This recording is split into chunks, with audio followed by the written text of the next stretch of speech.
हरि ओम हरि ओम हरि ओम। वर्णानामर्थसंघानां रसानां छन्दसामपि मंगलानां च कर्तारो वंदे वाणी विनायको। अज्ञानतिमिरान्धस्य ज्ञानाञ्जनशलाकया चक्षुरुन्मीलितं येन तस्मै श्रीगुरुवे नमः। नारायणं नमस्कृत्यं नरं चैव नरोत्तमं देवीं सरस्वतीं व्यासं ततो जयमुदीरयेत्। जय जय श्री राधारमण जय जय नवल किशोर जय गोपीचित चोर प्रभो जय जय माखन चोर जय जय माखन चोर। बोलिए श्री वृंदावन बांके बिहारी लाल की जय। आनंद कंद भगवान की जय। बोलिए सच्चिदानंद भगवान की जय। जय जय श्री राधे जय जय श्री राधे जय जय श्री राधे।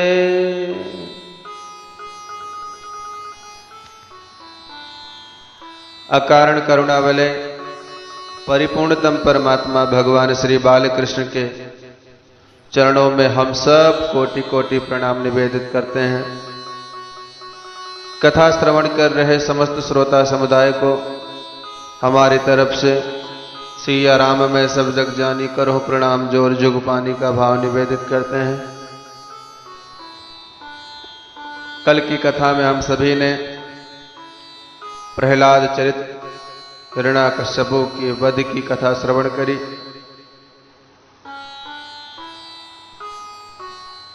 सप्तम स्कंद समापन हुआ था। आज हम सभी अष्टम स्कंद में प्रवेश कर रहे हैं जिसमें मनवंतरों की कथा है। परम मंगलमय भगवत स्वरूप श्रीमद् भागवत महापुराण अंतर्गत अष्टम स्कंद में मनवंतरों का निरूपण किया गया है। सत त्रेता द्वापर कली आदि चारों युग जब एक एक हजार बार व्यतीत होते हैं तब ब्रह्मा जी का एक दिन होता है। ब्रह्मा जी के एक दिन में 14 मनवंतर होते हैं। वह 14 मनवंतर स्वयंभू स्वारोचिस औत्तम तामस रैवत चाक्षुष वैवस्वत सावर्णी दक्ष सावर्णी ब्रह्म सावर्णी धर्म सावर्णी रुद्र सावर्णी देव सावर्णी तथा इंद्र सावर्णी। एक मनवंतर लगभग 72 चतुर्युगी के लगभग होता है। प्रत्येक मनवंतरों में भगवान के अवतार हुआ करते हैं। एक बार चाक्षुष मनवंतर में प्रभु ने गज का ग्राह से उद्धार करने के लिए हरि अवतार धारण किया। हासीत गिरवरो राजस्त्रिकूटयित विश्रुता क्षीरोदेनावृतः श्रीमान्यो जनायुतमुच्छिष्टा। सुखदेव भगवान कहते हैं, हे राजन, चित्रकूट नामक पर्वत पर एक गजराज अपनी अनेक हथनियों के झुंड के साथ विहार करता था। इतना बलशाली था कि सिंह भी इसके भय खाते थे। यदगंधमात्राद्धर्यो गजेंद्र। पर एक दिन भीषण गर्मी से संतप्त गजराज सरोवर में जल पीने अपने परिकर के साथ गया। पानी पीकर प्यास बुझाई और उसके पश्चात उसी जल में प्रविष्ट होकर के जल क्रीड़ा करने लगा।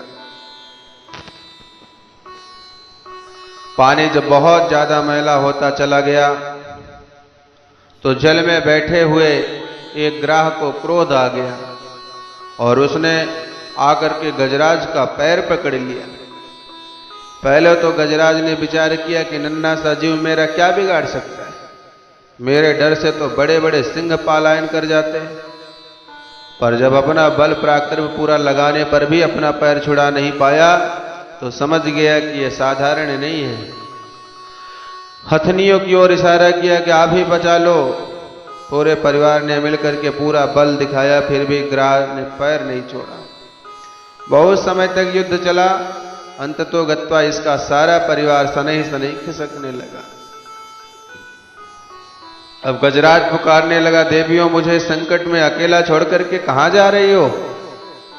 हथिनियों ने कहा, महाराज अब तुम्हारे कारण कोई पूरा परिवार यहां बैठा बैठा भूखा तो मर नहीं सकता। ऐसा सुनते ही इस हाथी को वैराग्य हो गया और सारा संसार का वास्तविक स्वरूप सामने आ गया। सोचने लगा, जब तक मुझ में बल पराक्रम था तब तक तो सारे झुंड हमारे साथ चलते थे, और आज एक छोटे से मगर ने क्या पैर पकड़ लिया तो सारे मेरे साथ छोड़ करके भाग गए। अब पता चला कि ये तो सब मेरे सुख के साथी हैं। श्री नानक जी महाराज कहते हैं, प्रीतम जान लियो मन माही, अपने सुख से ही जग बांध्यो, को काहू को नहीं। सुख में आन सबह मिल बैठत, रहत चहुदिस दिस घेरे, विपत पड़ी सबही संग छाणत, कौन आवत नेरे। हाथी को बात समझ में आ गई, पर यह बात हमारी समझ में नहीं आती। देहाभिमान लिए हम भी हाथी की तरह उन्मत्त होकर के विचरण करते हैं, परंतु जब मृत्यु रूपी मगर पैर पकड़ता है तो जकड़ता ही चला जाता है।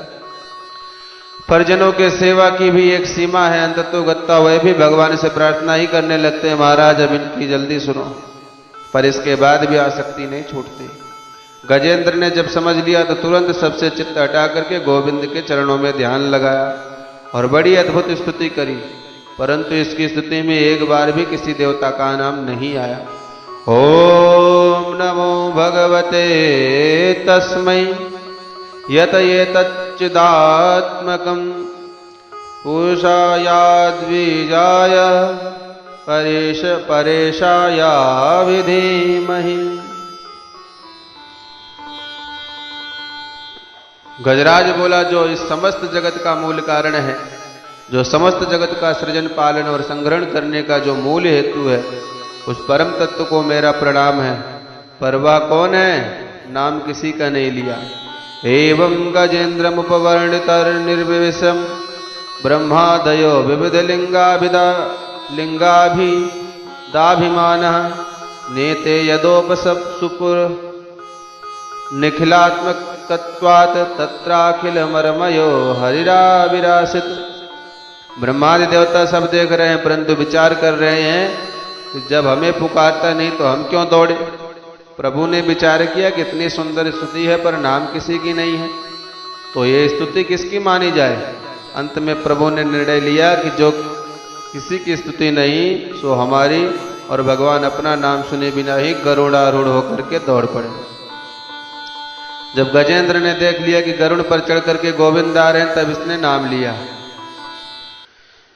सोन्ता सरस्यूर बलेन गृहीतयारतो दृष्ट्वा गरुत्मति हरिं खौपत्त चक्रम उक्षिप्त सांबुजकरम गिरमाह कृच्छान्नारायण अखिल गुरो भगवन नमस्ते।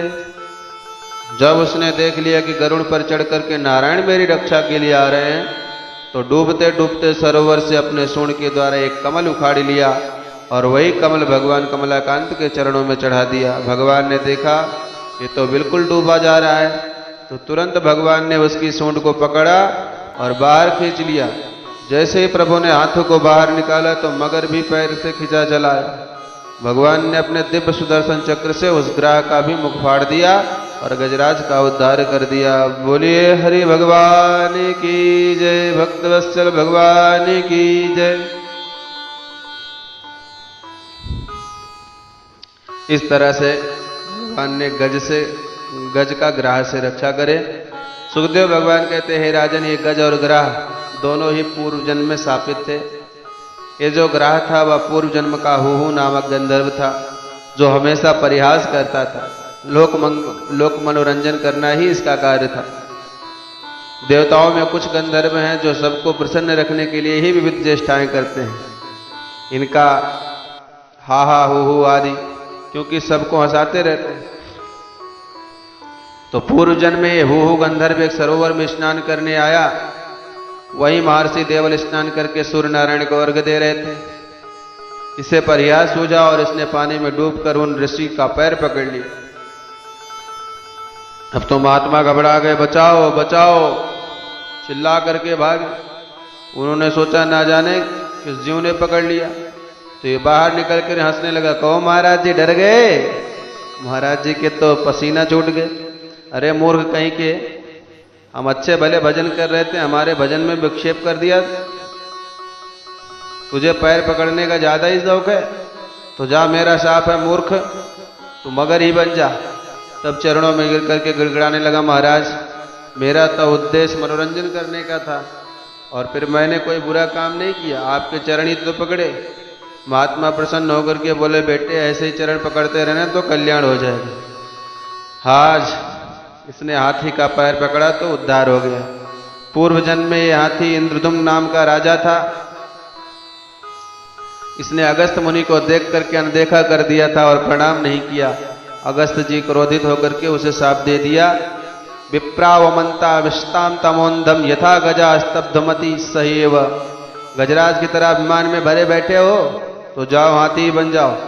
जब राजा ने अनुनय विनय की तो अगस्त जी ने क्षमा कर दिया और कहा, अच्छा जाओ हाथी बनोगे पर तुम्हारी भक्ति भजन के संस्कार बने रहेंगे।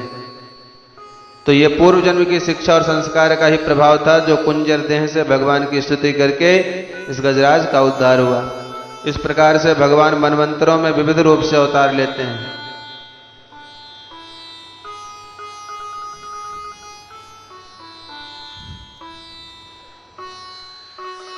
अब इसके आगे की जो कथा है, दुर्वासा जी द्वारा इंद्र को शाप, देवताओं का श्रीहीन होना, देवताओं का भगवान के पास जाना, समुद्र मंथन का वर्णन, मोहिनी भगवान का अवतार। एक बार दुर्वासा मुनि द्वारा आशीर्वाद रूप में प्रदत्त माला की इंद्र ने अवज्ञा कर दी। इस अवज्ञा से क्रुद्ध हुए दुर्वासा मुनि ने इंद्र को शाप दे दिया, तू श्रीहीन हो जा। शुक्राचार्य जी को पता चला कि इंद्र श्रीहीन हो गए हैं, तो दैत्यों से कहा स्वर्ग पर आक्रमण कर दो। दैत्यों ने मिलकर के आक्रमण किया और सारा स्वर्ग देवताओं से छीन लिया। देवता बेचारे गिड़गिड़ाते गोविंद की शरण में गए। भगवान बोले, भाई तुम्हारा श्री वैभव समुद्र में समा गया, समुद्र मंथन करो तभी तुम्हें बल पराक्रम प्राप्त होगा। देवताओं ने पूछा, महाराज हम समुद्र मंथन कैसे करें? भगवान बोले, तुम अकेले नहीं कर सको तो क्या करें महाराज? बोले, दैत्यों का सहयोग लो। अहिमूषकवत, जैसे परिस्थिति विपरीत आई तो सर्प ने भी चूहे से भी मित्रता करके अपना काम चलाया, उसी प्रकार कूटनीति कहती है, अर्योप ही संधेय सति कार्यार्थ गौरवे अहिमूषकवत देवा हृर्थस्पदबिम गते। सर्प के सामने चूहा कुछ भी नहीं है, पर जहां काम आवे तो विवेक पूर्वक अपना कार्य सिद्ध करने के लिए शत्रु को भी राम राम कह करके कार्य बना लेना चाहिए। देवताओं को बात समझ में आ गई और देवताओं दैत्यों के सामने समुद्र मंथन का प्रस्ताव रख करके कहते हैं, भाई जो अमृत निकलेगा वह हम सब भाई मिलकर के पी जाएंगे। अमृत पी करके अमृत की प्राप्ति हो जाएगी, तो फिर चाहे जितना झगड़ा होए पर मरने वाला कोई नहीं। दैत्यों ने कहा, वाह ये बात तो पसंद आई भाई, चलो चलते हैं। देवता और असुर मिलकर के समुद्र मंथन है तो सबसे पहले मंदराचल पर्वत को उठाया, पर्वत को उठा करके चल दिए, पर गणेश जी का पूजन तक नहीं किया। तो विघ्नेश्वर गणेश जी महाराज नाराज हो गए और एक कदम ही चल पाए थे कि हाथ से छूट करके धड़ाम से पहाड़ गिर गया। सब देवता और दैत्यों के हाथ पैर टूटने लग गए। दैत्य तो हाथ जोड़ करके दूर खड़े हो गए, भैया हमें अमृत नहीं पीना। देवताओं ने प्रभु का ध्यान किया तो भगवान नारायण प्रकट हो गए। बोले, भाई घबराओ मत, इस पर्वत को मैं ही लिए चलता हूँ। गिरिम चारों पे गरुड़े हंसते नए न ली लिया। प्रभु ने एक हाथ से पर्वत को उठा करके गरुड़ पर रख करके समुद्र तट पर पहुंचा दिया। अब भगवान ने सबसे कहा कि अब जाओ रस्सी का प्रबंध करो। तो सब मिलकर के वासुकी नाग के पास गए। समुद्र मंथन कार्य में रस्सी बनाने हेतु प्रार्थना की वासुकीनाग ने कहा भाई अमृत में हमारा हिस्सा होवे तब तो हम सहयोग कर सकते हैं। सबने एक स्वर में स्वीकार किया। वासुकीनाग को ला करके मंदराचल पर्वत प्रभु पर्वत पर दे दिया। प्रभु ने सोचा जिसने मुंह पकड़ लिया उसकी विडंबना हो जाएगी। सो भगवान जानबूझ करके बोले भाई देवताओं, आप उच्च कुल में जन्म लिए हैं, श्रोत्रिय ब्रह्मनिष्ठ हो, इसलिए आप लोग को आगे चल लगना चाहिए। और दैत्यों से कहा जाओ जाकर के पूंछ की तरफ लग जाओ। दैत्यों ने कहा आपने क्या हमें ही गिरे खानदान का समझ रखा? महाराज मंथन होवे या ना होवे पर आगे लगेंगे तो हम ही लगेंगे। भगवान बोले भैया नाराज मत हो, तुम ही बड़े बाप के बेटे हो, अच्छा तुम ही आगे लग जाओ। देवताओं से कहा अच्छा भैया जाओ, तुम पीछे लग जाओ। प्रभु तो चाहते ही थे, देवता ने पूंछ और दैत्यों ने मुख पकड़ लिया। जो पर्वत ला करके समुद्र में रखा कि वह डूबता ही चला गया। उस विघ्न को दूर करने के लिए विशाल कछुए का रूप बना करके भगवान ने मंदराचल पर्वत को पीठ पर रख लिया। ये भगवान का कश्यप अवतार हुआ। बोले कश्यप भगवान की जय। अब जैसे ही मंथन प्रारंभ हुआ तो वासुकीनाग की फुफकारों से सब दैत्य जलने लगे और पूंछ की ओर लगे। देवताओं पर इसका कोई प्रभाव नहीं पड़ा। असुर अब मन ही मन पछताने लगे, हे भगवान अच्छे बड़े बाप के बेटा बने, बहुत पछताए, बड़े बनने में बड़ा झंझट है। अस्तु मंथन प्रारंभ हुआ तो कुछ ही समय बाद कालकोट विषाग्नि प्रकट हो गई। सब जलचर उस विषाग्नि से छटपटाने लगे। देवता घबरा गए, तो क्या हुआ, ये क्या हुआ? भगवान बोले घबराओ मत। सभी लोग विष को एकत्र करके भगवान भोलेनाथ की शरण में पहुंचे। अब वहां से पहुंचे देव देव महादेव भूतात्मन भूत भावन त्राहि नः शरणापन्नस्त्रैलोक्य दहनाद विषाद। ए देवादिदेव भूत भावन भोलेनाथ, त्रैलोक्य को दग्ध करने वाला इस भयंकर विष से हमारी रक्षा करो। भगवान शिव मुस्कुराते हुए बोले अपनी पत्नी भवानी से, देवी ये सब मुझे विष पिलाने के लिए हाथ पैर जोड़ रहे हैं, बोलो तुम्हारी क्या इच्छा है? भवानी दुविधा में पड़ गई, भैया मैं क्या बताऊं? पर विवेक से माता भवानी ने कहा भगवान आप वही कीजिए जिससे सबका कल्याण हो। भोलेनाथ ने कहा क्या मतलब, विष हम पिए जाएं? भवानी ने कहा ये मैं नहीं कहती महाराज, कौन पतिव्रता अपने पति से कहेगा कि तुम विष पी लो, भले ही वह सामर्थ्यवान हो। तो माता भवानी सब समझ रही है, इसलिए प्रभाव ज्ञान मोदत, भोलेनाथ के प्रभाव से परिचित होने के नाते परोक्ष अनुमोदन कर रही हैं। भोलेनाथ समझ गए, बोले भैया ले आओ, कहाँ है विष? ततः करतली कृत्य व्याप्य हलाहलम विषम अवक्ष्यान महादेवा कृपया भूत भावन। अंजलि बांध करके भोलेनाथ ने तुरंत प्रभु का नाम लेकर के विष पीना प्रारंभ कर दिया। शिव जी जानते हैं कि विष भीतर गया तो मेरे हृदय में श्री रामभद्र का जो नित्य निवास है कहीं उन्हें कष्ट ना पहुंचे, और वमन किया तो सारा विश्व समाप्त हो जाएगा। क्या करें? तो राम नाम का आश्रय लिया। रा कहने से मुख खुल जाता है तथा माँ कहने से मुख बंद हो जाता है। तो रा कहा और मुख खोल करके सारा विष डालने के बाद माँ कह करके मुंह बंद कर लिया और राम नाम के बीच में सारा विष गले में अटका लिया, न भीतर उतारा न बाहर। नाम प्रभाव जान शिवनी को काल कोट फल दीन यमी को, काल कोट फल दीन यमी को। नाम के प्रताप से विष को ही भगवान शंकर ने अमृत तुल्य बना दिया। भोलेनाथ का कंठ एकदम नीला हो गया और भोलेनाथ का एक नाम और हो गया, क्या? नीलकंठ। बोले नीलकंठ भगवान की जय।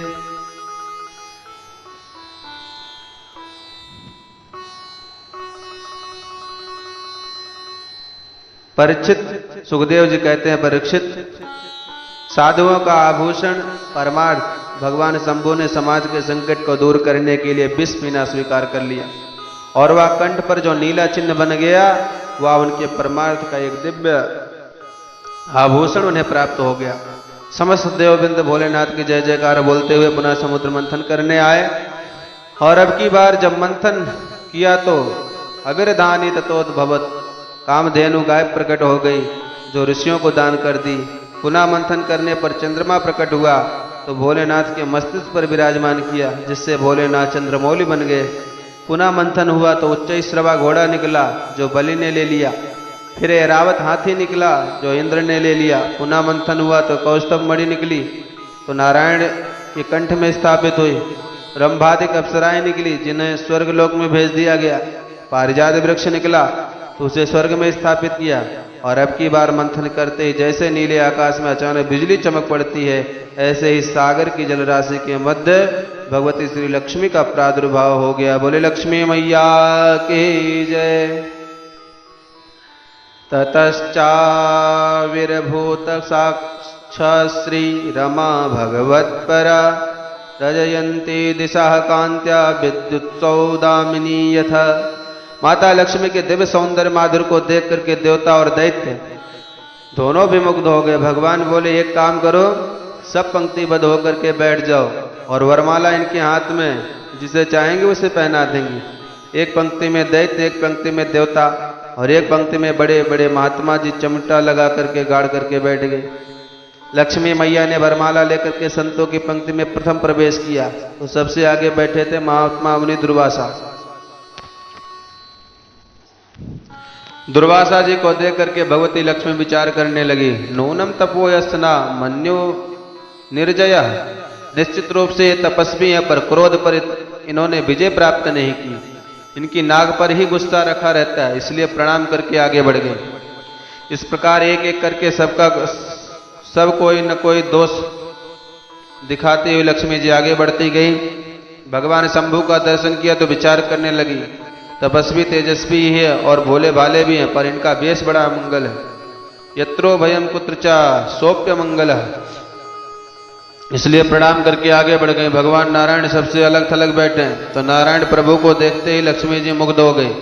सोचने लगी स्वभाव से भी सुंदर है और स्वरूप से भी सुंदर है। मंगलम भगवान विष्णु मंगलम गरुड़ ध्वजा मंगलम पुंडरीकाक्षो मंगलाय तनोहरि।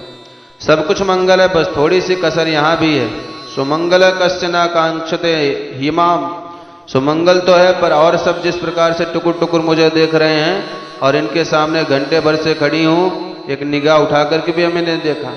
मुझे पाने की आकांक्षा इनमें नहीं है, पर ये दूषण नहीं है भूषण है। ऐसा विचार करके भगवान श्रीमन नारायण के कंठ में वरमाला डाल दी। लक्ष्मी जी का स्वभाव है जो हाथ धो करके उनके पीछे पड़ जाता है उसे खूब नचाते हैं, पर जो लक्ष्मी की उपेक्षा करके बैठ जाता है लक्ष्मी जी उसके पीछे पड़ जाती है। लक्ष्मी जी ने नारायण प्रभु को ही चुना, वह तो साक्षात उनकी बामा है। सुखदेव जी कहते हैं परीक्षित, अब समुद्र मंथन जब आगे हुआ तो वारुणी प्रकट हुई जो दानवों ने ग्रहण की। अब पुनः मंथन होते ही साक्षात भगवान धन्वंतरी अमृत कलश लेकर के प्रकट हो गए। बोले भगवान धन्वंतरी की जय। अमृत का कलश देखते ही दैत्यों ने इशारा किया देर करने की आवश्यकता नहीं, और मार झपट्टा अमृत का कलश छीन करके 9 2 11 हो गए। देवता बेचारे ले गो करते रह गए। भगवान मुस्कुरा करके बोले माँ खिद्दत मेथो अर्थ वह साधे इससे सोमाया। आप लोग खेद ना कीजिए, मेरे आश्रित जो रहते हैं उनके गए हुए पदार्थ भी उनके पास आ जाते हैं, और जो मेरे चरणों से दूर हो जाते हैं उनके आए हुए पदार्थ भी उनसे छोड़ करके चले जाते हैं। भगवान अंतर ध्यान हुए, दैत्य लोग अमृत कुंभ तो लेकर के भाग गए, पर आपस में झगड़ा करने लगे। अहम पूर्वम न तुम न तुमिति प्रभो। मैं बड़ा हूँ पहले मैं पीऊंगा, दूसरा कहता मैं सबसे ज्यादा पहलवान हूँ इसलिए पहले मैं पीऊंगा। तू मैं होने लगी। भगवान को अवसर मिला और इसका लाभ उठाते हुए भगवान तुरंत एक परम सुंदरी मोहिनी के रूप में प्रकट होकर कमल का पुष्प घुमाते हुए सबके चित्त को चुराते हुए वहां पहुंच गए। भगवान को उस दिव्य रूप का दर्शन करते ही सब दैत्यगण विमुग्ध हो गए। अहो रूपम अहो धाम अहो अस्या नवम वयः। रूप सौंदर्य की महिमा गाते हुए दैत्यगण मोहिनी भगवान को सामने आकर के बोले कातम कंज पलाशक साक्षी कुतो वा किम चिकीर्षसी। एक कमल नैनी आप कौन है, कहाँ से आई हो, कहाँ जा रही हो, अकेली अकेली घूम रही हो, क्या तुम्हारा विवाह नहीं हुआ? मोहिनी भगवान मुस्कुरा करके बोले तुम हमारी जनपत्री लेने वाले कौन हो भैया? दैत्य ने कहा हम भी कोई ऐसे वैसे थोड़ी हैं, वयम कश्यप दायादा भ्रातारा कृत पौरुषा। हम सब कश्यप ऋषि के पुत्र तथा सब भाई लोग हैं। और हम भाइयों ने समुद्र मंथन किया है जिससे अमृत को प्राप्त किया। मुनि भगवान ने पूछा, अच्छा तो फिर इसका क्या कर रहे हो? दैत्य बोले, देवी जी इसके बंटवारे को लेकर के हम आपस में झगड़ रहे हैं, निर्णय नहीं कर पा रहे हैं कि कैसे वितरण किया जाए। भगवान की कृपा से आप ठीक अवसर पर आई हो, बंटवारा आपके हाथ से हो जाएगा तो हमारा तो झगड़ा ही मिट जाएगा। क्या ये अमृत आप अपने हाथों से हमें पिलाएंगी? भगवान ने पहले थोड़ा सा त्याग दिखाया। मौनी भगवान बोले, राम राम, कश्यप बाबा का तो मैंने बहुत बड़ा नाम सुना है, और ऐसे महात्मा कश्यप के तुम जैसा मूर्ख बेटा। दैत्यों ने कहा, देवी हम तुम्हें मूर्ख कहाँ से नजर आते हैं? मौनी भगवान बोले, मूर्खता नहीं तो और क्या है, मेरे बारे में कुछ ज्ञान नहीं, कुछ पता नहीं, जान नहीं, पहचान नहीं, और एक अपरिचित स्त्री पर इतना बड़ा भरोसा कि अमृत जैसी बहुमूल्य वस्तुएं बंटवारे के लिए मुझे सौंप रहे हो, ये कोई बुद्धिमानी की बात नहीं है। कथम कश्यपादयादाह पुंश्चल्या मयि संगता विश्वासम पंडितो जातु कामिनी सूनयाति। कोई भी बुद्धिमान पुरुष अपरिचित स्त्री पर कभी विश्वास नहीं करता, जैसे तुम लोग कर रहे हो। अब तो दैत्यों ने देवी जी के प्रति और ज्यादा श्रद्धा उत्पन्न हो गई। एक बोला, मुझे तो लगता है कि बहुत पढ़ी लिखी है। दूसरा बोला, मुझे तो लगता है कि बहुत ऊंचे खानदान की है, इतनी बढ़िया ज्ञान की बातें इसने की है। ये ठीक कह रही है, हमें विश्वास नहीं करना चाहिए, परंतु इसके वचनों से ऐसा सिद्ध हो रहा है कि ये कुलीन स्त्री है, अतः विश्वास करने योग्य। तब विचार करके सभी दैत्य बोले, देवी जी कुछ भी हो, अब तो हम ये अमृत आपके हाथों से ही पिएंगे। भगवान बोले, पर मेरी भी एक शर्त है, बंटवारे के समय हो सकता है कम ज्यादा मात्रा हो जाए, तो मुझसे झगड़ा मत कर बैठना। दैत्यों ने कहा, अरे कैसी बात करती हो देवी, तुम अच्छे खानदान की हो तो हम भी कोई गिरे खानदान के थोड़ी हैं, कैसे भी चाहो बांटो, हम वचन देते हैं आपसे कोई भी झगड़ा नहीं करेगा। मौनी भगवान बोले, तब ठीक है, लाओ। अमृत कलश अपने हाथ में ले लिया और तब देवता भी लोग आ गए वहां पर। भगवान बोले, एक काम करो, इस घड़े में मैं देख रही हूँ कि गाढ़ा गाढ़ा अमृत सब नीचे रखा है और ऊपर खाली खाली पानी दिख रहा है, तो क्यों ना पहले एक एक बूंद इन देवताओं को पिला दिया जाए, ऊपर का पानी ठिकाने लग जाएगा, फिर गाढ़ा गाढ़ा मैं आपको पिला दूंगी। दैत्य खुश हो गए, जैसा अच्छा लगे देवी वैसा करो। भगवान ने अमृत देवताओं को पिला दिया और दैत्यों की तरफ मुस्कुराते ही रहे।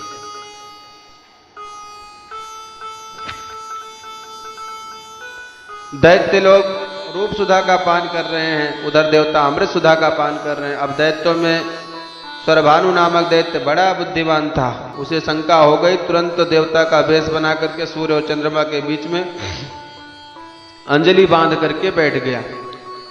भगवान ने उसे भी पिला दिया। सूर्य और चंद्र ने तुरंत इशारा किया, भगवान ये नकली है। प्रभु ने तुरंत उसका सुदर्शन चक्र से सिर काट दिया।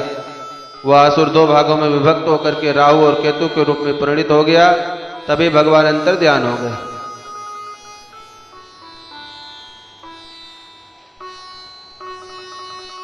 अब दैत्यों को होश आया, भैया वाह, देवी जी कहां चली गई? अब देवी जी का तो कहीं अता पता नहीं। सब देवता डकारे ले रहे हैं, पेट पर हाथ घुमा रहे हैं। दैत्यों को लगा, ओहो, लगता है हमारे साथ धोखा हुआ। वह धोखा देने वाली कौन थी, पता लगाओ। एक बोला, मुझे तो लगता है भैया वह थी नहीं, वह था। निश्चित रूप से वह बहुरूपिया विष्णु ही होगा, उसी ने हमें ठगा है, छला है। हम इन देवताओं को छोड़ेंगे नहीं, ये धोखेबाज है। सब दैत्य टूट पड़े और उसी समय बड़ा भयंकर देवासुर संग्राम छिड़ गया। तत्र दैवासुरो नाम रणः कर्म दारुण। श्री सुखदेव जी कहते हैं, परीक्षित देवता अमृत पान कर चुके थे, अतः बलशाली थे, इसलिए सारे दैत्यों को चुन चुन करके समाप्त कर दिया। दैत्यराज बलि भी मारे गए, स्वर्ग पर देवताओं का पुनः आधिपत्य हो गया। परंतु शुक्राचार्य महाराज ने मृत संजीवनी विद्या के चमत्कार से समस्त दैत्यों को पुनर्जीवित कर दिया। दैत्यों के राजा बलि शुक्राचार्य के चरण पकड़ करके बोले, गुरुदेव आपने बचा लिया, नहीं तो हम तो मर ही चुके थे।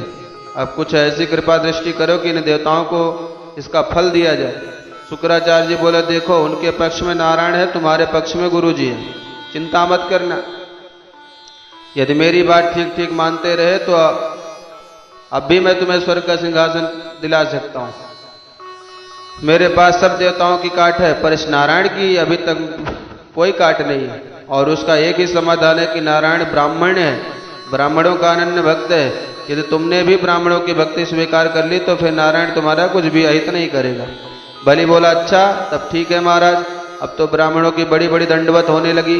ब्राह्मण बोले भाले गदगद होकर के बोले, महाराज बलि क्या चाहते हो? बलि ने ब्राह्मणों से कहा, महाराज बस आपका आशीर्वाद चाहिए। तो ब्राह्मणों ने अपने अपने तपोबल के प्रताप से एक तेजोमय रथ का निर्माण किया और आशीर्वाद स्वरूप दैत्यराज बलि को प्रदान किया। ब्राह्मण बोले, बलि यदि तुम्हारे सामने इंद्र भी आ जाए तो उसे भी पराजित ही होना पड़ेगा। ये हम ब्राह्मणों का आशीर्वाद है। अब तो बलि गदगद हो गया और उस तेजोमय रथ में बैठ करके स्वर्ग पर आक्रमण बोल दिया। उस रथ से इतना दिव्य तेज निकल रहा था कि देवता तो उसे देखने में भी समर्थ नहीं हो सके। अपने गुरुदेव बृहस्पति जी से कहा, गुरुदेव इतना तेज बलि में। बृहस्पति जी ने ध्यान लगा कर कहा, देवताओं इस समय बलि का सामना त्रिभुवन में कोई नहीं कर सकता, क्योंकि ब्राह्मणों का तप इसके साथ है। भलाई इसी में है कि भाग जाओ। तब तो सब देवता स्वर्ग छोड़ करके भाग गए और स्वर्ग पर बलि का आधिपत्य हो गया। शुक्राचार्य जी ने कहा, देख बलि अब शीघ्रता से एक काम करो, अपना बहुमत सिद्ध कर लो, फिर तुम्हें इस गद्दी से कोई हटा नहीं सकता। इस इंद्र की गद्दी पर वही बैठता है जो 100 यज्ञ पूर्ण कर लेता है, वही सत्कर्तु बनता है।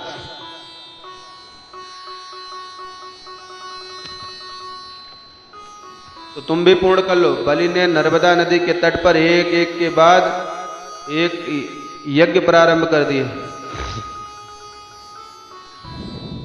उधर देव माता अदिति बेचारे दुखी हैं, मेरे बच्चे दर दर भटक रहे हैं। कश्यप जी ने कहा, देवी तुम्हें एक व्रत करना होगा। फाल्गुन श्यामले पक्षे द्वादशाहम पयोव्रता। वह व्रत फाल्गुन मास में शुक्ल पक्ष में किया जाता है। 12 दिन तक मात्र दुग्धाहार करके नारायण की उपासना की जाती है। इस पयोव्रत का तुमने ठीक से पालन किया तो तुम्हारा मनोरथ सिद्ध होगा। तब तो अदिति मैया ने पयोव्रत का पालन प्रारंभ किया। पयोव्रत के प्रभाव से प्रभु प्रसन्न हुए और अदिति माँ के गर्भ में पधारे। कालांतर में भाद्रपद शुक्ल पक्ष द्वादशी के दिन अभिजित मुहूर्त मध्याह्न 12 बजे अदिति के गर्भ से भगवान वामन का प्रादुर्भाव हुआ। बोलिए वामन भगवान की जय। तम बटुम वामनम दृष्टा मोदमाना महर्षियः कर्माणि कारयामासु पुरस्कृत्य प्रजापतिम्।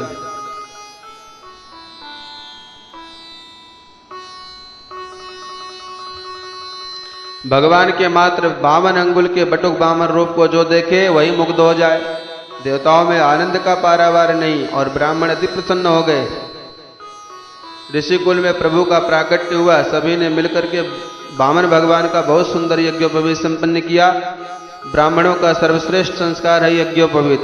जिसका यज्ञोपवीत संस्कार विधिवत नहीं हुआ वह द्विज कहलाने का अधिकारी नहीं होता। दूसरा जन्म जिसका हो वही द्विज है। तो वामन भगवान का जब यज्ञोपवीत संस्कार हुआ, स्वयं विधाता ब्रह्मा जी ने प्रकट होकर के अपना कमंडल वामन भगवान को दिया। अदिति मैया ने लंगोटी पहनाई, कश्यप जी ने मेखला पहनाई, सरस्वती मैया ने रुद्राक्ष की माला भेंट की, भूदेवी ने चरण पादुका भेंट की, आकाश ने छत्र भेंट किया, कुबेर ने भिक्षा का पात्र दिया, अन्नपूर्णा मैया ने भिक्षा प्रदान की, बृहस्पति जी ने गायत्री मंत्र फूंक करके यज्ञोपवीत धारण कराया। भिक्षा में जो कुछ भी मिला वह वामन भगवान ने गुरुदेव श्री बृहस्पति जी को दिया। बृहस्पति जी मुस्कुराए, बोले वामन जी हमें तो आपसे भिक्षा में त्रैलोक की संपदा चाहिए। वामन भगवान बोले, गुरुदेव ये त्रिलोक का वैभव मुझे दान कौन करेगा? गुरु जी बोले, बलि के पास जाइए, इस समय तीनों लोकों का राजा वही है। नर्मदा तट पर यज्ञ कर रहा है। वामन भगवान चल पड़े।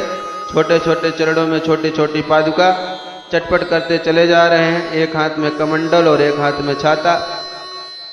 जब बलि के यज्ञ स्थल में पहुंचे तो यज्ञ करते बलि ने दूर से नन्हे से 52 अंगुल के बौने से भगवान को आते देखा।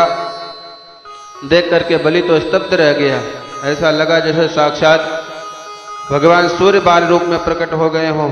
प्रभावित हुए बिना नहीं रह सका, तुरंत खड़ा हो गया और यज्ञ में समस्त ऋतुज ब्राह्मणों को साथ में लेकर के स्वागत में आगे बढ़ गया। भगवान को प्रणाम करने लगा। स्वागतम ते नमस्तुभ्यं ब्रह्मनिकम करवामते।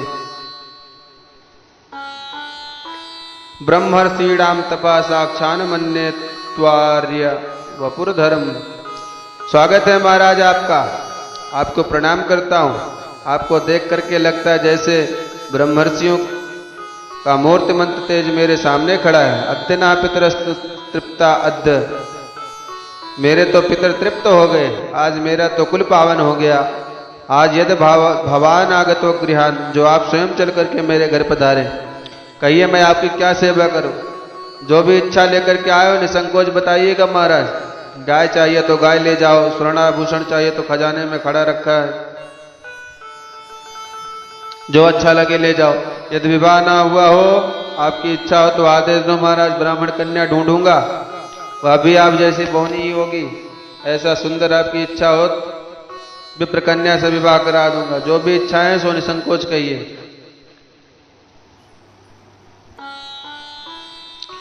वामन भगवान पहले तो मुस्कुराए और बाद में मुस्कुराए और बलि महाराज की प्रशंसा के पुल बांध दिए। वाह महाराज क्या बात है, आपके बारे में जैसे सुना था आपको तो उससे भी ज्यादा देख रहा हूं।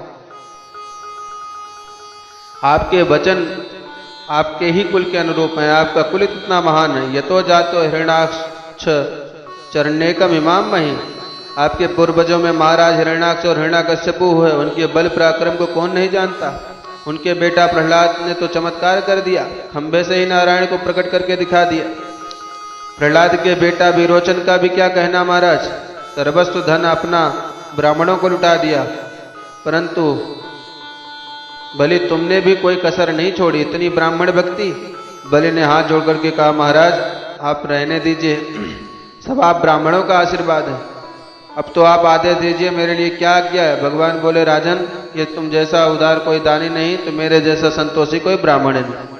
अपने राम को कुछ चाहिए नहीं, पर मैं जानता हूं तुम दिए बिना मानने वाले नहीं हो, इसीलिए पदानि त्रीण दैत्येंद्र संमितानि पदा मम, आप तो मात्र मेरे इन छोटे छोटे पैरों से 3 चरण भूमि मुझे नाप करके दे दीजिए, बस संतोषी ब्राह्मण इतने में प्रसन्न हो जाएगा। बलि अट्टहास करके हंसारे, ब्राह्मण तूने कैसी कैसी बातें बनाई कि मेरा तो मन ही मोह लिया। हमारे पूर्वजों की इतनी लंबी चौड़ी महिमा गाई और मांगने के नाम पर बच्चों जैसी बात कर रहा है। अहो ब्राह्मण दायाद वाचस्ते वृद्ध संबता, त्वाम बालो बालिस्मति स्वार्थम प्रतिबुद्धतो बुधो यथो, तू बातों तो बुढ़ो जैसी करता है, पर मांगते समय तूने बिल्कुल जैसी काया बौनी वैसी अकल भी तेरी बौनी मालूम पड़ती है। ये बचकानी बातें करते हो। अरे इस बलि के सामने जिसने मांगने को हाथ पसारा, जीवन भर कभी हाथ दोबारा नहीं पसारना पड़ा। दोबारा मांगो और सोच समझ कर विचार कर मांगो। भगवान बोले देखो असंतोषी ब्राह्मण का पतन हो जाता है, जब हमारा इतने धन से निर्वाह हो सकता है तो अनावश्यक दान लेकर के क्या करेंगे। मालूम है दान लेने से ब्रह्मत्य क्षीण होता है, इसलिए जितने में निर्वाह हो सके उतना ही लेना चाहिए। जितना मिल जाए उतने से ही ब्राह्मण प्रसन्न रहे, उससे उसे परम शांति और सुख की प्राप्ति होती है। प्रसन्नता पूर्वक कोई जितना दे उतने को प्रसन्नता पूर्वक जो ब्राह्मण ग्रहण करके स्वीकार कर ले, ऐसे ब्राह्मण का ब्रह्म तेज प्रखर होता है। इसलिए जो हमें आवश्यक लगा मांग लिया, और आवश्यकता अनुसार ही हम लेते हैं, फालतू दान लेकर हमें क्या करना। बलि ने कहा भाई मान गया तू ब्राह्मण देखे, पर आप जैसे संतोषी सचमुच आज तक तो मेरी दृष्टि में आया नहीं। ठीक है महाराज, मैं आपको वचन देता हूं, आपको जो भी स्थान उत्तम दिखाई पड़ता हो जाकर के नाप लीजिए। भगवान बोले ऐसे कैसे नाप दे, अरे आप हमारे हाथ में दान का संकल्प तो कीजिए। बलि हंसने लगा महाराज आप 3 चरण भूमि के लिए मैं संकल्प भी दूं, लोग मेरा उपहास करेंगे। भगवान बोले देखो नियम तो नियम होता है, संकल्प तो करना पड़ेगा। शुक्राचार्य जी टुकुर टुकुर देखने लगे, बड़ी देर का बातें बना रहा है, देखने में नेक सा है और बातें बहुत ऊंची ऊंची कर रहा है, पता लगाओ ये कहाँ से आया। शुक्राचार्य ने तुरंत ध्यान लगाया, सो ध्यान में भगवान का वह दिव्य स्वरूप समझ में आ गया। बलि ने जलपात्र हाथ में उठाया ही था कि शुक्राचार्य ने दौड़ करके हाथ पकड़ लिया। महाराज बलि सावधान, बताइए कौन है। बलि बोले गुरुदेव बावन है। गुरुजी बोले अरे नाना ये न 52 है न 53 है, मैं समझ गया कौन है। ये सबई रोचने साक्षात भगवान विष्णु रव्यय कश्यपादितिर्तेजा तो देवानाम कार्य साधिका। हे बेरोचन नंदन बलि, ये कोई और नहीं देवताओं का कार्य सिद्ध करने वाला बौना बन करके विष्णु ही तुम्हारे सामने खड़ा है। इस समय कश्यप जी के द्वारा अदिति के गर्भ से बौना बन करके प्रकट हुआ है। बातों में मत आ जाना, मैंने अपने दिव्य दृष्टि के से इसे देख लिया। ये चाहेगा तो एक चरण में सारा ब्रह्मांड नाप सकता है। तुम्हारे पास तो 3 चरण भूमि के लिए भी जगह नहीं बचेगी। ऐसे दान की कोई प्रशंसा नहीं है जिसमें सब कुछ लुटा करके खुद भिखारी बन जाओ, और तुमने यदि इसे दान दिया तो तुम भिखारी ही बनोगे। इसलिए अब भी कुछ नहीं बिगड़ा, संकल्प अभी कुछ नहीं हुआ, मना कर दो, मैंने कुछ नहीं दिया। हाथ जोड़ करके बलि ने कहा, गुरुदेव क्या हाथ में जल लेना ही संकल्प है? अरे मेरी वाणी से जब मैंने कह दिया, मैंने तुम्हें दिया तो मेरा वचन है, अब वचन देने के बाद मैं मना कर दूं, ऐसा तो आज तक मेरे कुल में नहीं हुआ। मैं वचन भी मुख नहीं हो सकता, भले ही सर्वस्व चला जाए। और इससे बढ़िया बात क्या होगी, यदि मात्र ये बटुक है तो 3 चरण भूमि लेकर के चलता बनेगा, और यदि सचमुच ये विष्णु है तो मुझे बलि का गौरव सौभाग्य है कि जगत का दाता आज मेरे सामने हाथ पसारेगा, और मेरा हाथ उसके हाथ के ऊपर होगा। मेरे तो दोनों हाथों में मोदक है, इसलिए मना नहीं करने वाला महाराज, वाणी को मिथ्या नहीं होने दूंगा। शुक्राचार्य जी की आंखें टेढ़ी होने लगी। है बलि, मैंने तुझे सावधान किया था, मेरी आज्ञा अनुसार चलता रहेगा तो ठीक रहेगा, और आज तू बनी बनाई बात पर पानी फेरता है। बलि बोला, गुरुदेव मैं झूठ कैसे बोलूं?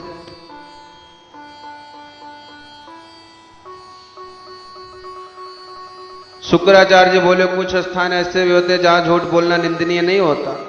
बहुत प्रकार से नीति का प्रयोग किया, परंतु हाथ जोड़ करके बलि ने 2 टूक जवाब दिया। ये भूदेवी कहती है कि मुझे इन पर्वत श्रृंखला से डर नहीं लगता, बोझ नहीं लगता, जितना एक छोटे व्यक्ति का बोझ लगता है।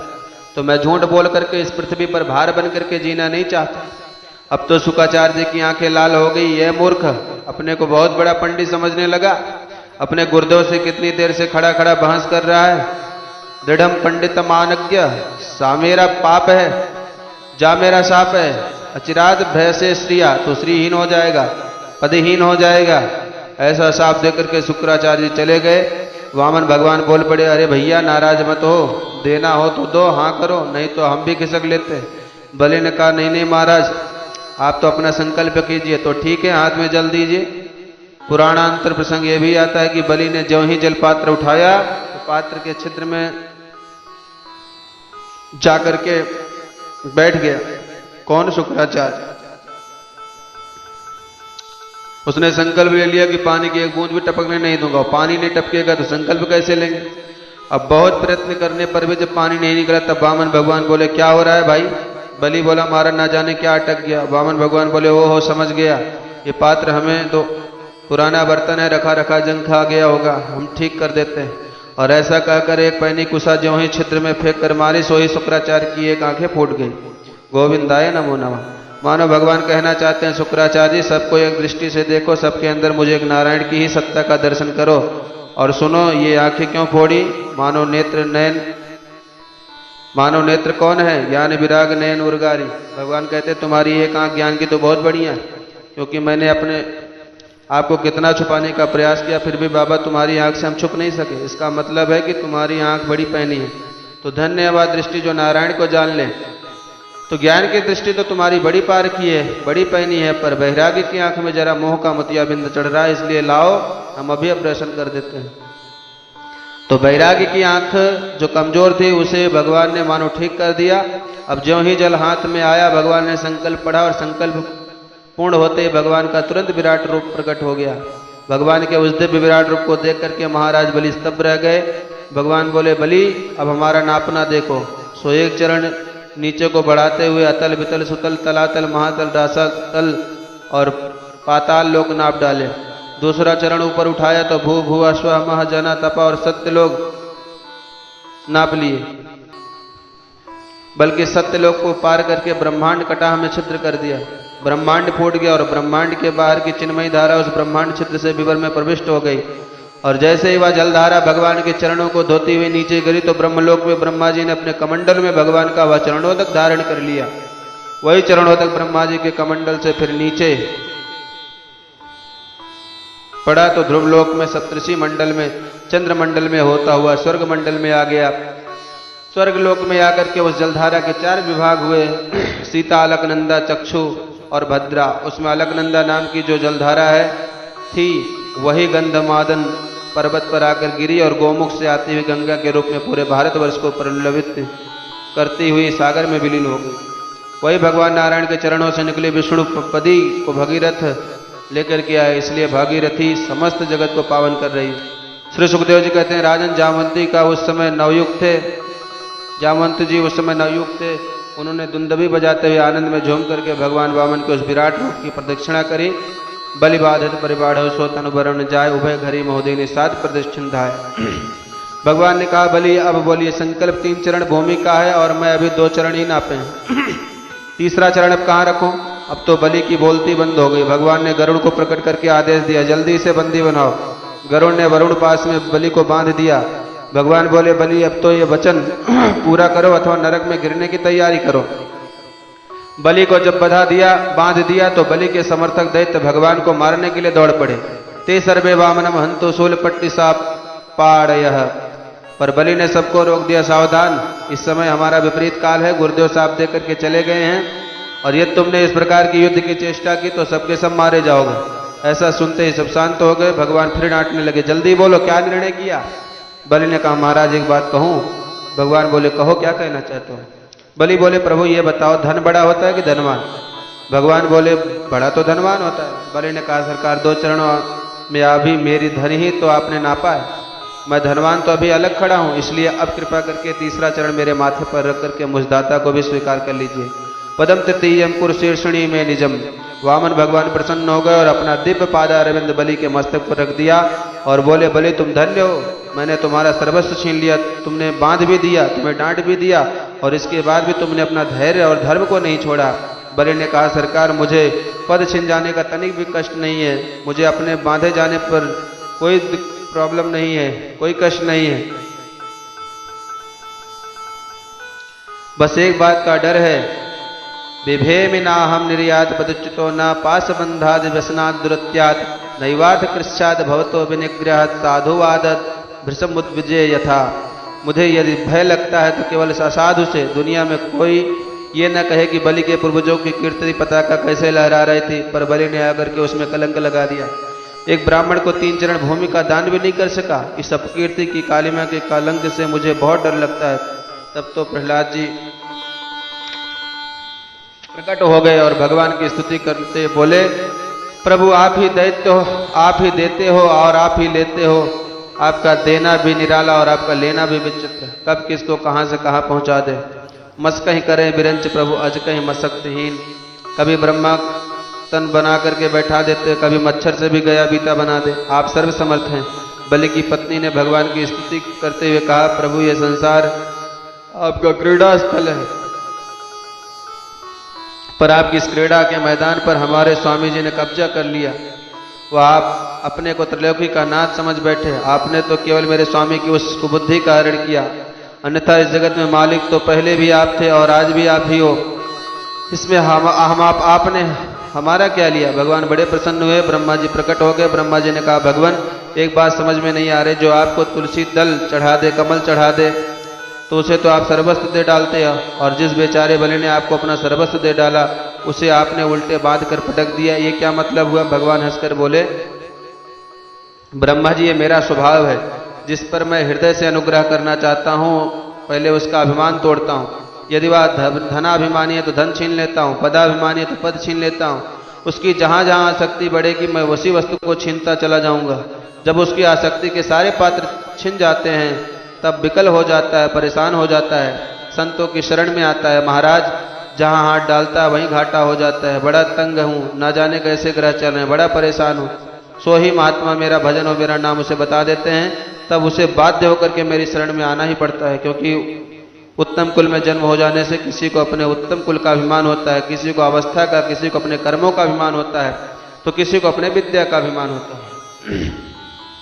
ब्रह्मा जी ये सब अभिमान को देने वाले हैं, परंतु जिनका जन्म उत्तम हो, कर्म उत्तम हो, विचार श्रेष्ठ हो, ऐश्वर्य भी हो, फिर भी यदि उसमें अभिमान नजर न आवे तो भगवान कहते हैं त्राया मद अनुग्रह, मेरे अनुग्रह से ही वह बचा हुआ है, अन्यथा ये वस्तुएं तो उसे अभिमान से भर देती हैं। बलि अब बोलो तुम क्या चाहते हो। बलि ने कहा प्रभु आपकी यह दिव्य बाकी झांकी हमें इतनी प्यारी लग रही है कि मैं तो चाहता हूं कि जीवन भर आपकी यही छटा देखता रहूं। भगवान बोले तो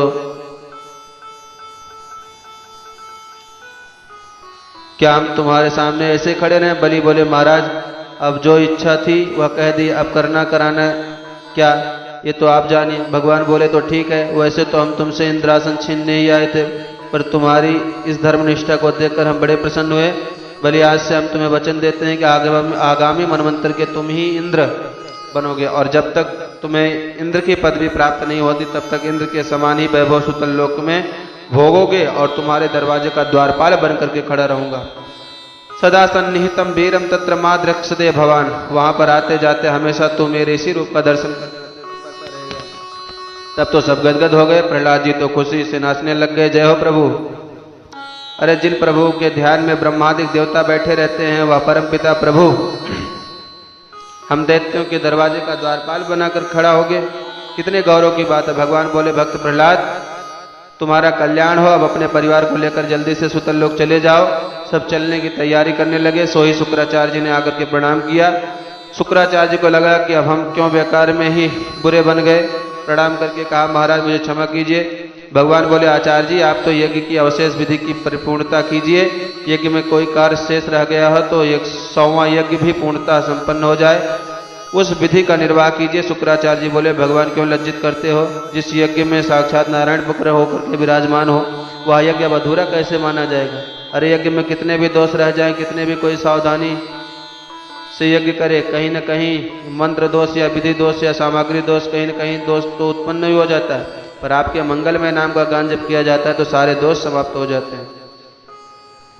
यहाँ तो आप प्रत्यक्ष विराजमान है। इस प्रकार से भगवान समस्त परिकर साथ सुतल लोक में प्रविष्ट हो गए। नारद जी ने जब ये समाचार लक्ष्मी मैया को सुनाया तब लक्ष्मी जी राजा बलि की बहन बन के आई और बलि के हाथ पर राखी बांध करके अपने स्वामी जी को पुनः वापस ले गई। वामन भगवान इंद्र के छोटे भाई बन करके आए थे, इसलिए इनका दूसरा नाम उपेंद्र भी है। सुखदेव जी कहते हैं, परीक्षित इस प्रकार भगवान अपने भक्तों के लिए बड़े विचित्र अवतार धारण करते हैं। एक बार तो भगवान मछली के रूप में प्रकट हुए। सत्यव्रत नाम के एक राजा थे जो नित्य स्नान आदि सूर्य भगवान को अर्घ्य दिया करते थे। एक बार स्नानोपरांत जैसे ही हाथ में जल लेकर के सूर्य भगवान को अर्घ्य देने लगे तो उनके हाथ के जल में एक छोटी सी मछली आ गई, तो उन्होंने जल को फेंक दिया और दोबारा जल लिया। पुनः जल लेने पर फिर मछली आ गई और बोली, महाराज मुझे क्यों फेंक रहे हो, मैं तो बहुत भयभीत रहती हूँ, इस जल में बड़े बड़े जो मुझे पकड़ करके खा जाएंगे। राजा को बड़ा कौतूहल लगा कि ये मछली हमसे बात कर रही है, कोई अद्भुत मछली है। तो जल से निकालकर महल में लेकर के आए।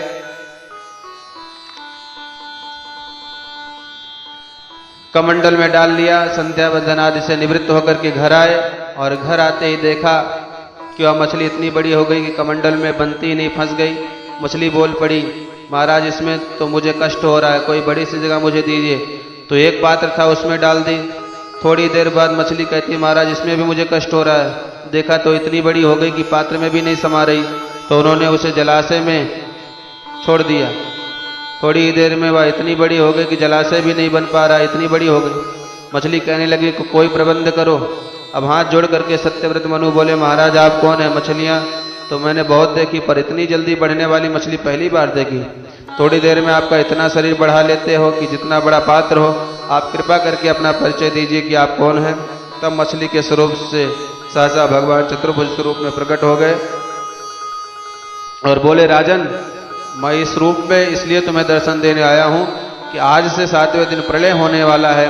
समुद्र अपनी मर्यादाओं का उल्लंघन कर देंगे, सारा संसार जलमग्न हो जाएगा। उस समय पृथ्वी दिव्य नौका का स्वरूप बना करके आएगी, सप्तऋषि भी उसमें बैठे होंगे। तुम भी जड़ी बूटियों को लेकर उस नौका में बैठ जाना और मुझ मत्स्य के सींग से वासुकी नाग को रस्सी बनाकर उस नौका को बांध लेना। ऐसा कहा करके भगवान अंतर ध्यान हो गए और वही हुआ। नौका बनी, पृथ्वी आई, सत्यव्रत मनु उसमें बैठ गए। भगवान ने बड़ा दिव्य उपदेश दिया, वही मनुस्मृति के रूप में हमारे बीच उपस्थित हुआ। सुखदेव जी कहते हैं, राजन इस प्रकार से प्रत्येक मनमंत्रों में भगवान के विविध अवतार हुआ करते हैं। बोलिए वामन भगवान की जय, बोलिए भक्त वत्सल भगवान की जय, बोलिए सियावर रामचंद्र की जय। जय जय श्री राधे, जय जय श्री राधे, जय जय श्री राधे। आज की कथा का यहीं पर विश्राम। ओम शांति शांति समाप्त।